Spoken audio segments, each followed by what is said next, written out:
Good morning student. बेटा आज हम चैप्टर 10 का वीडियो 7 है। इसमें हम अर्धसूत्री फर्स्ट की सेकंड प्रावस्था है और जिसका नाम है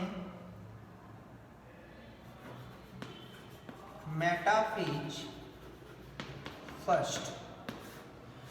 तो बेटा इसमें हम बात करेंगे कि मेटाफेज में फर्स्ट में क्या क्या होते हैं। तो ये समसूत्री के समान ही होता है, ठीक है ना। कैसे?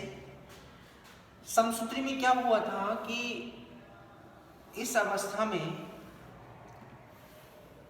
जो तर्कु तंतुओं के मध्य में जो गुणसूत्र बिखरे हुए थे वो सभी के सभी इस कोशिका के मध्य भाग में आके जुड़ जाते हैं।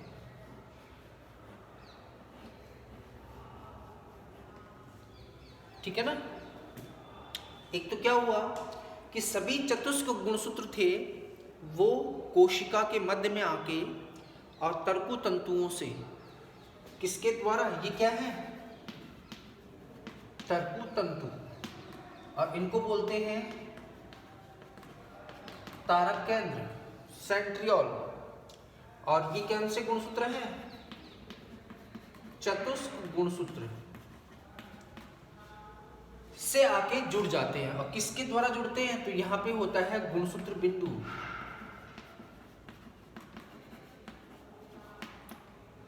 गुणसूत्र बिंदु के द्वारा जुड़ जाते हैं, ठीक है ना। तो सबसे पहले हम ये कहेंगे, नंबर 1, सभी अनियमित रूप से बिखरे हुए गुणसूत्र कोशिका के मध्य भाग में आके व्यवस्थित हो जाते हैं और गुणसूत्र बिंदु के द्वारा तर्कु तंतुओं से जुड़ जाते हैं। दूसरा, इन गुणसूत्रों के व्यवस्थित होने से इस अवस्था में एक प्लेट बनती है जिसको हम कहते हैं मेटाफेज प्लेट, ठीक है। और दूसरा, यहाँ पे आप देखेंगे कि सभी गुणसूत्रों के गुणसूत्र बिंदु हैं तर्कु तंतुओं से गुणसूत्र बिंदु के द्वारा क्या होते हैं, जुड़े हुए होते हैं। तो ध्यान रखना, इसमें जो प्लेट बनती है उस प्लेट का नाम भी हमने अवस्था के नाम के आधार पर रखा है जिसे कहते हैं मेटाफेज प्लेट, ठीक है। ऐसी अवस्था आती है नंबर 3, एनाफेज फर्स्ट। तो बेटा एक तो प्रोफेज फर्स्ट और एक होती है एनाफेज फर्स्ट। यही क्या होती है, समसूत्री विभाजन के थोड़ा सा डिफरेंट होती है। कैसे? इस अवस्था में क्या होगा, आप ध्यान से देखिए, क्योंकि यही अवस्था है वो क्या करती है, गुणसूत्रों की संख्या को आधा करती है। कैसे? वो देखिए यहां पे,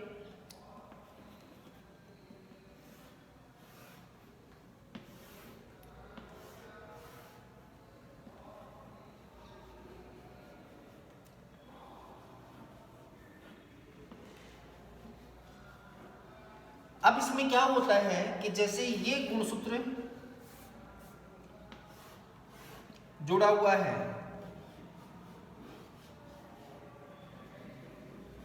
ठीक है। अब समसूत्री में तो क्या हुआ था कि गुणसूत्र बिंदु का विभाजन हुआ था। इससे एक भुजा ऊपर की तरफ और एक भुजा नीचे की तरफ आ गई। इससे क्या होगा, 46 गुणसूत्र तो ऊपर चले गए और 46 क्या रह गए, नीचे की तरफ आ गए। तो आप कह सकते हो कि पुत्री कोशिकाओं में गुणसूत्रों की संख्या मात्र कोशिका के बराबर हो जाती है। लेकिन अगर हम देखेंगे इस विभाजन में क्या होता है, इस विभाजन में गुणसूत्र बिंदु का विभाजन ना होकर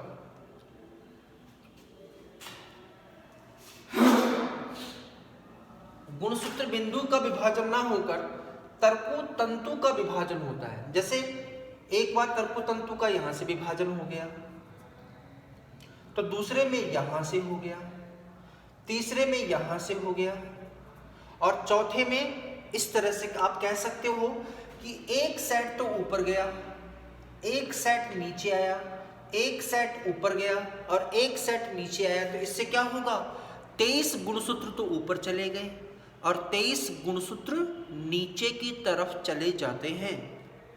मतलब तर्कु तंतु का विभाजन होने से गुणसूत्रों की संख्या जो है वो मात्र कोशिका से क्या हो जाएगी, आधी।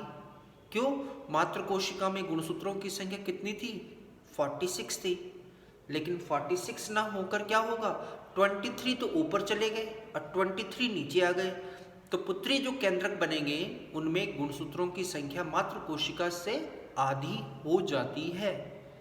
ये अंतर होता है। तो ध्यान रखना, समसूत्री में तो गुणसूत्र बिंदु का विभाजन होता है, जबकि अर्धसूत्री में तर्कु तंतुओं का विभाजन होता है। समझ में आया? और बाद बाकी प्रोसेस तो वही चलेगा। इनमें जो गुणसूत्रों में जो गति हो रही है उसे कहते हैं हम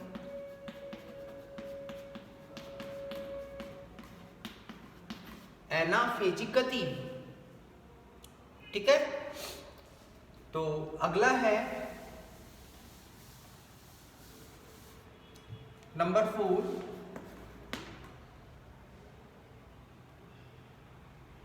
टेलोफेज। तो टेलोफेज भी समसूत्री के समान होगा। कैसे? अब आपने देखा कि आधे गुणसूत्र ऊपर चले गए और आधे गुणसूत्र नीचे आ गए। ठीक है, तो गुणसूत्र आते क्या होगा, एक तो ये गुणसूत्र धागों में बदल जाते हैं और इस धागों कहते हैं क्या,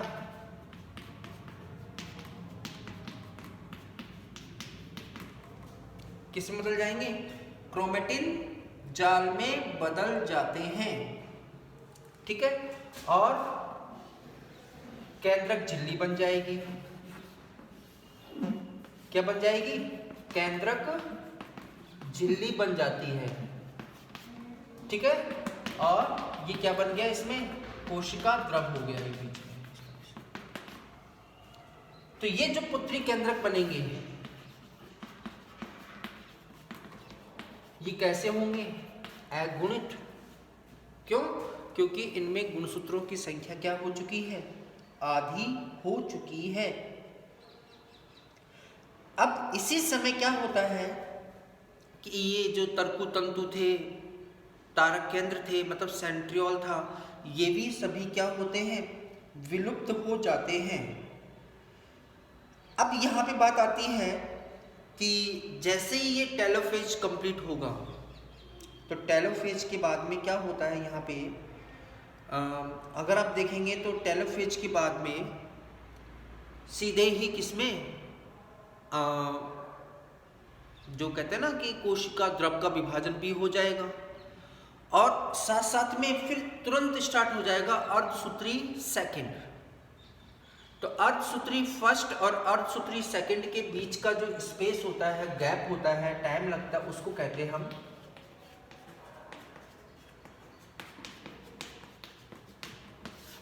इंटरकाइनेसिस अवस्था कहते हैं।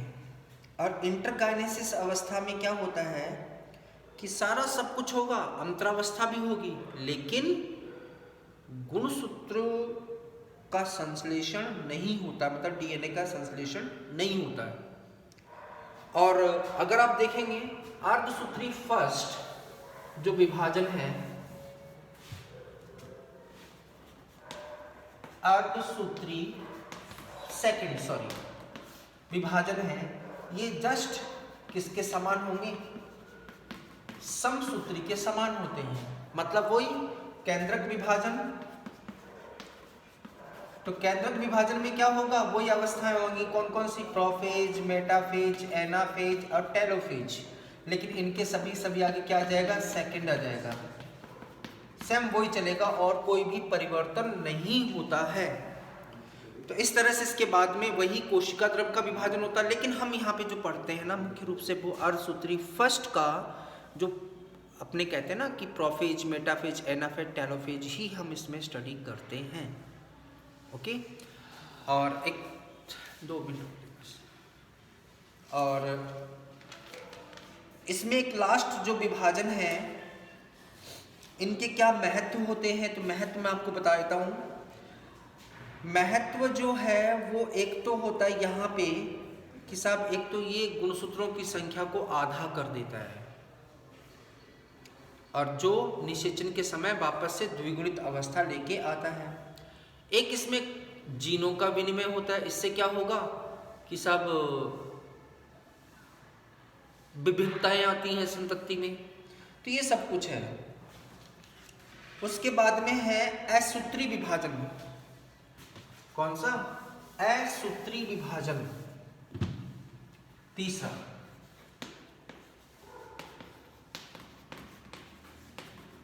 तो असूत्री विभाजन का मतलब होता है कि ऐसा विभाजन जिसमें ना तो केंद्रक का विभाजन होता हो, जैसे इसमें प्रोफेज, मेटाफेज, एनाफेज, टेलोफेज, और नहीं कोशिका द्रव का विभाजन होता है। मतलब कोशिका डायरेक्ट क्या होती है, 2 भागों में बट जाती है। जैसे यहाँ पे, जैसे ये कोशिका है, ये केंद्रक है, तो क्या होगा, इसके बीच में एक खांच बन जाती है इस तरह से, और केंद्रक के बीच में भी क्या बन जाती है, एक खांच बन जाती है, और ये खांच मिलती मिलती क्या होती है, ये 2 भागों में बढ़ जाती है। हालांकि केंद्रक का विभाजन भी होगा, कोशिका द्रव का विभाजन भी होगा, लेकिन जैसा समसूत्री अर्धसूत्री में होता है उस तरह से नहीं होता है। तो ये है। तो इस तरह से बेटा ये आपका चैप्टर भी कंप्लीट हो गया है। अब अगला 11वां और 12वां चैप्टर आपका हटा चुके हैं। अब डायरेक्ट अपने पढ़ेंगे यहाँ पे 13वां चैप्टर। ओके।